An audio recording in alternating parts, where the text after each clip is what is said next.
Video में 2013 तक के क्वेश्चंस देखे थे हम लोगों ने। अब इस क्वेश्चन को देखते हैं 2014 का। सिंपल क्वेश्चन है, if the matrix has inverse, मतलब ये इन्वर्टिबल मैट्रिक्स है तो k की वैल्यू बतानी होती है। तो ये कोई भी मैट्रिक्स इन्वर्टिबल कब होती है? जब उसका डिटर्मिनेंट जीरो नहीं आए, डिटर्मिनेंट की वैल्यू जीरो नहीं आए। तो इस मैट्रिक्स को a मान लेते हैं, तो मॉड a इसके डिटर्मिनेंट की वैल्यू हम कैलकुलेट करते हैं, तो आएगा ये है -1 5k +12, डिटर्मिनेंट तो आई थिंक निकाल सकते हो। फिर -3, फर्स्ट रो के अलॉन्ग एक्सपैंड कर रहे हैं, इसको हाइड कर लोगे, इसको हाइड कर लोगे, तो 5 +3 +2, इसको हाइड कर लो, इसको हाइड कर लो, तो 4 - k, ये जीरो नहीं होना चाहिए। तो this is -5k -12 -15 -9 +8 -2k is not equal to 0। ठीक है, तो ये यहां से आ जाएगा ये -7k, दिस इज -1 -16 -12 -16, ये हो जाएगा नॉट इक्वल टू 0, मतलब 7k -7k -28 is not equal to 0, means 7k is not equal to -28, means k is not equal to -4। Simple, तो सिंपल क्वेश्चन था ये, k is not equal to -4 is the answer. ठीक है, next question देखते हैं। Next question है,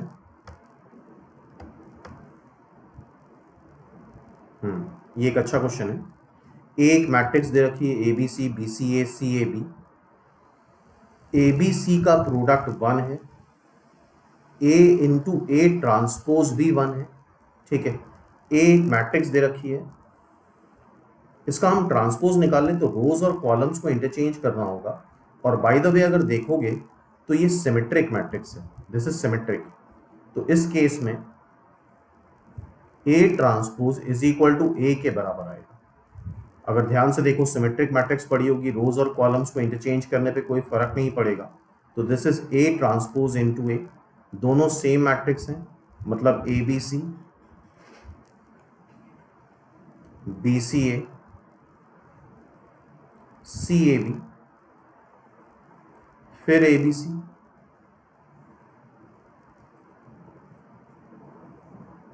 BCA CAB। अब इनको जब हम मल्टीप्लाई करते हैं, तो रो बाय कॉलम तो मल्टीप्लाई कर सकते हो उसको।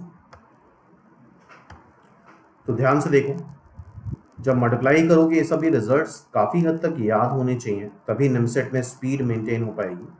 डायगोनल के सारे element A² B² plus C² आएंगे,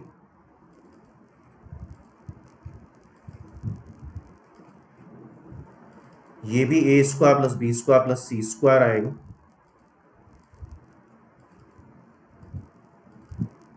और जितने ऑफ डायगोनल एलिमेंट हैं, तो AB plus BC plus CA,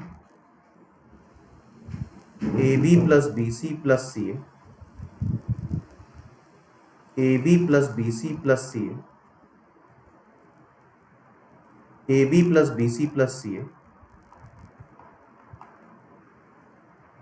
AB plus BC plus CA, सारे ऑफ डायगोनल एलिमेंट जितने आएंगे, डायगोनल के अलावा के सारे एलिमेंट सब AB plus BC plus CA आएंगे।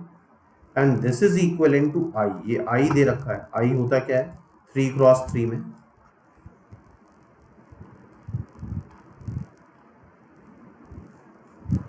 अगर इसको कंपेयर करा लो तो A² plus B² plus C² 1 आ रहा है, and AB plus BC plus CA 0 आएगा। ठीक है, अच्छा एक इंफॉर्मेशन और दे रखी है तुम्हें, ABC की वैल्यू 1 आ रही है,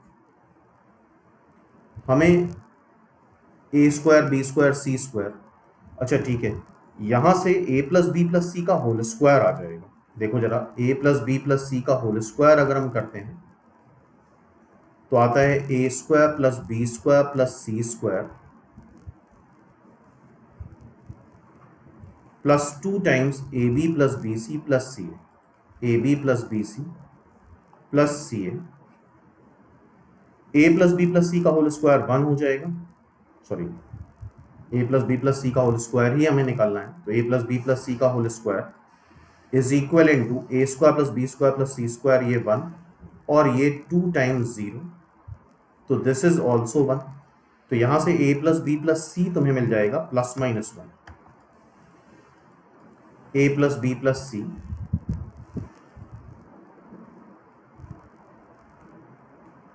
इज प्लस माइनस 1। ठीक है, तो a plus B plus C 1 दे रखा है एक ऑप्शन में, ए बी बी सी सी ए 0 भी दे रखा है, A square plus B square plus C square 1 भी दे रखा है।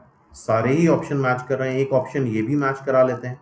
अगर तुमने बेसिक मैथ्स में देखा होगा, ये चीज़ डिस्कस कर चुके हैं बेसिक मैथ्स में, A cube plus B cube plus C cube minus 3abc is a plus B plus C A square plus B square plus C square minus A B minus B C minus C A.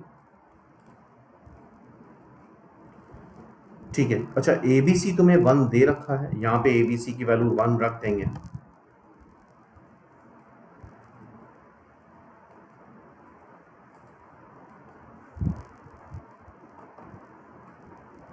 A plus B plus C A plus B plus C, ये क्या है, A plus B plus C को हम अभी फिलहाल 1 ले लेते हैं। A square plus B square plus C square, ये भी 1 है। A B plus B C plus C A, ये 0 है, तो दिस इज फाइनली 1। तो यहां से A cube plus B cube plus C cube आ जाएगा 4।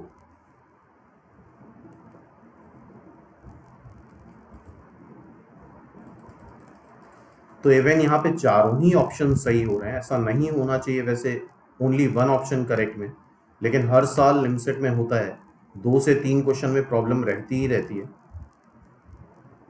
अच्छा, ऐसे केस में मोस्ट जो थोड़ा कॉम्प्लिकेटेड आंसर है उसको टिक कर देना चाहिए।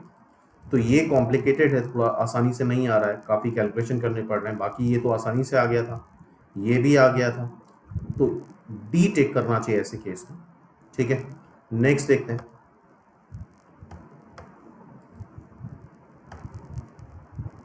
A has x rows, A I J मान लेते हैं इसको, x rows into x plus 5 columns. B has, ये B है, this is B, has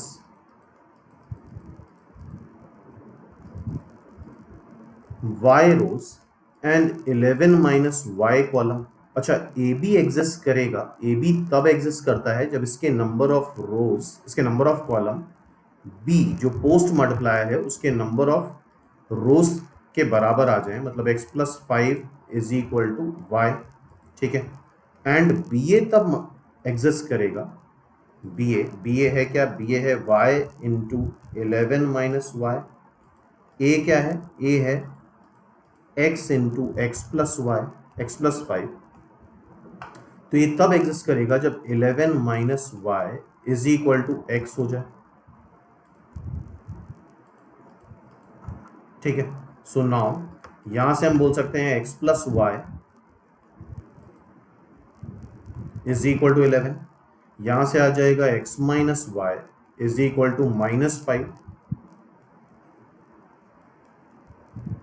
add कर दो तो 2x इज इक्वल टू 6, मतलब x is equal to 3। x को 3 रख दो, यहाँ पे 3 रखने पे ये y इज इक्वल टू 8 आ जाएगा।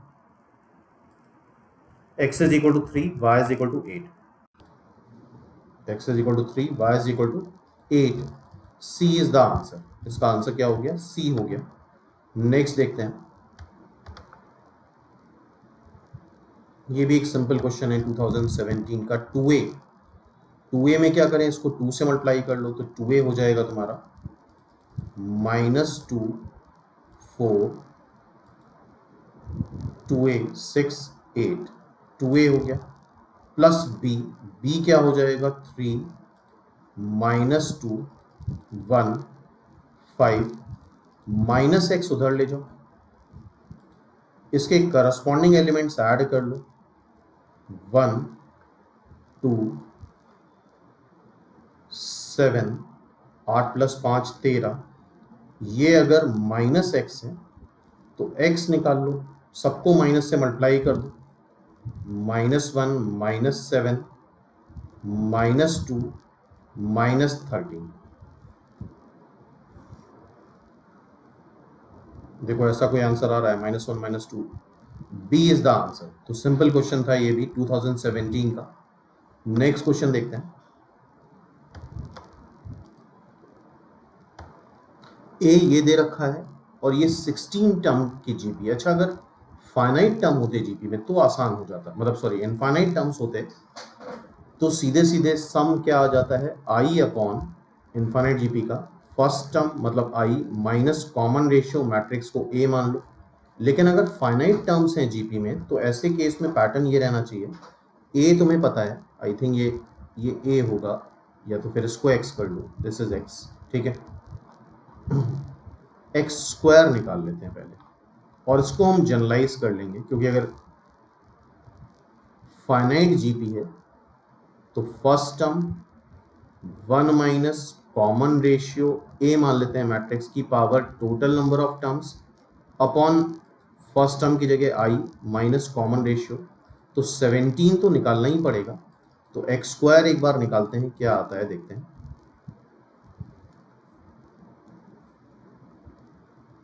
0 5 0 0, first row first column obviously इसको इससे मल्टीप्लाई करोगे 0 आ जाएगा।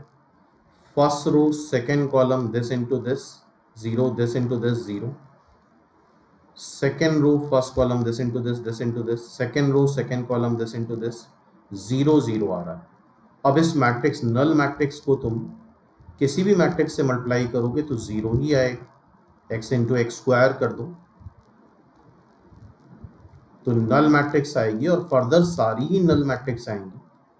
तो ये काफ़ी इंपॉर्टेंट चीज़ आ गई। इट मीन्स आगे के जितनी भी मैट्रिक्स हैं सब नल मैट्रिक्स हैं। ये बचेगा क्या, सिर्फ 1 प्लस एक्स। 1 मतलब 1 0 0 1, एक्स मतलब 0 5 0 0, ऐड कर देते हैं इसको, ऐड करने पे आ जाएगा 1 5 0 1। B is the answer. इसका आंसर क्या आ गया, बी। बी इसका आंसर आ गया 11th का, ठीक है। नाउ नेक्स्ट क्वेश्चन देखते हैं। सिंपल था ये और इस तरह की ट्रिक्स पता होनी चाहिए तुम्हें, ठीक है। नेक्स्ट देखो, नेक्स्ट है an invertible skew symmetric matrix. A is an invertible skew symmetric matrix. तो ए इनवर्स, वैसे तो ये सिमेट्रिक मैट्रिक्स में गलत का क्वेश्चन था। अगर सिमेट्रिक मैट्रिक्स होती है, ए सिमेट्रिक है,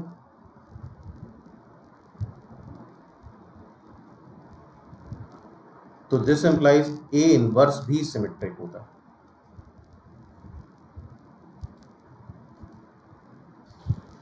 ए स्क्यू सिमेट्रिक है।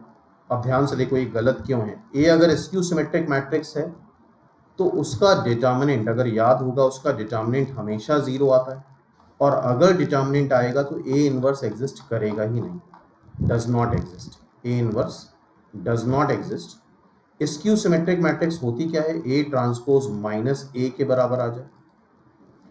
अच्छा ए इनवर्स क्या आता है, ए इनवर्स आता है adjoint of A upon mod A. इसका अगर हम डिटर्मिनेंट ले लें, determinant of A transpose is determinant of minus A, ठीक है। तो डिटर्मिनेंट ऑफ ए ट्रांसपोज, अगर किसी डिटर्मिनेंट माइनस ए मैट्रिक्स में क्या होता है, उसका हर एक रो या हर एक कॉलम -1 से मल्टीप्लाई होगा। मान लेते हैं ये square matrix n cross n की है, तो ये माइनस साइन बाहर आके -1 की पावर n बना लेगा। डिटर्मिनेंट ऑफ a, और a का ऑर्डर मान लो n जो है वो 3 है, 3 क्रॉस 3 की मैट्रिक्स है, तो determinant of a transpose is minus times determinant of A। इसका मतलब, और डिटर्मिनेंट ऑफ A ट्रांसपोज और A बराबर आता है, इट मीन्स ये अगर x है मान लो, तो ये भी x होगा। It means x is equal to -x, it means 2x is equal to 0, it means x is equal to 0। मतलब डिटर्मिनेंट ऑफ A 0 आ जाएगा, और अगर डिटर्मिनेंट ऑफ A 0 आ गया तो उसका इन्वर्स एग्जिस्ट करता ही नहीं है। तो inverse of skew symmetric matrix exist नहीं करेगा। अब यहाँ तो कुछ दे ही नहीं रखा है, तो ये गलत क्वेश्चन था, ठीक है। तो हर साल इस तरह के 2-3 क्वेश्चन मान के चलो गलत आते ही हैं, हर एग्जाम में आते हैं, तो उसके लिए थोड़ा अवेयर रहना पड़ेगा। बाकी 2019 में मैट्रिक्स का क्वेश्चन नहीं पूछा गया है, ठीक है। अब इसके आगे फिर नेक्स्ट चैप्टर देखते हैं, डिटर्मिनेंट।